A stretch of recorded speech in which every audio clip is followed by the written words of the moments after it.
you've heard the stories. They're whispered at sleepovers and told around campfires. The ghostly hitchhiker who disappears from a moving car, that scraping sound on the roof, the terrifying call coming from inside the house. We tell them for a quick thrill, for that shivered down our spine, and then we move on. But what if the most terrifying urban legends have a core of truth that's even more disturbing? These stories don't just pop out of thin air. They're born from our real fears, actual tragedies, and the stranger parts of human psychology. In this video we're not just retelling scary stories, we're digging into the unsettling origins that make them stick around for generations. So you might want to lock your doors and definitely hit that subscribe button. You don't want to miss what's coming next. Let's start with an absolute classic. A teenage girl is babysitting.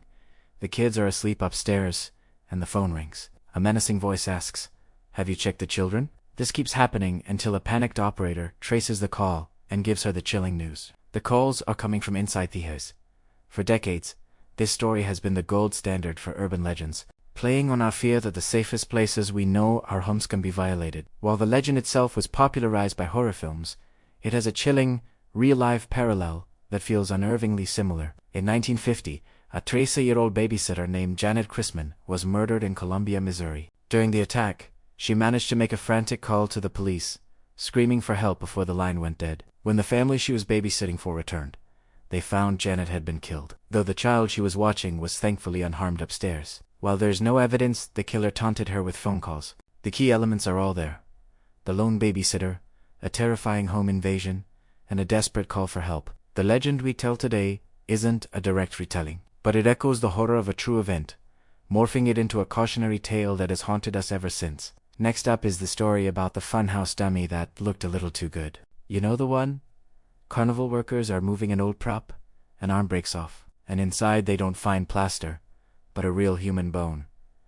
It's a story that sounds completely fake, but it's not. The dummy was the actual, mummified body of Elmer McCurdy, a failed outlaw who died in a police shootout back in 1911.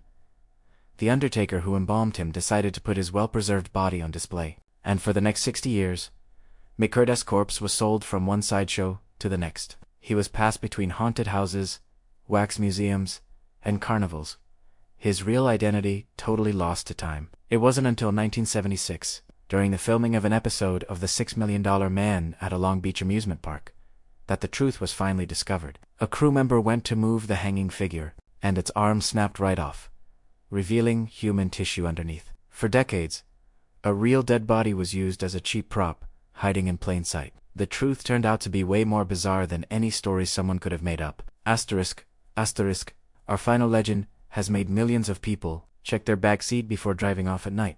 A woman is driving alone when the car behind her starts flashing its high beams over and over. She gets scared, speeds home, and runs inside. The other driver pulls up and yells, "Lock your door and call 911. There's a man in your back seat with a knife." This story plays on how vulnerable we feel when we're alone on the road, and it works like a perfect little horror movie. But unlike the others, this legend doesn't seem to trace back to a single, specific crime. Instead, it's more of a cautionary tale that reflects very real anxieties. News reports and police warnings from different eras have often described attackers hiding in cars, making this a plausible, if not specific, threat. These kinds of stories serve a psychological purpose. They're modern folklore designed to remind us that danger isn't always obvious. They tap into that primal fear of the unknown and our anxiety about threats we couldn't see coming, making us all a little more careful when we get behind the wheel. From real-life crimes to a mummified outlaw hiding in plain sight, the truth behind our favorite urban legends is often a warped reflection of real tragedy and fear. These stories stick around because they feel like they could be true, tapping into our deepest worries about the world. They're the ghost stories of the modern age, passed along as a warning. What urban legends did you grow up hearing? Let me know in the comments. And remember, the next time you hear a story that sounds too creepy to be real, it just might be.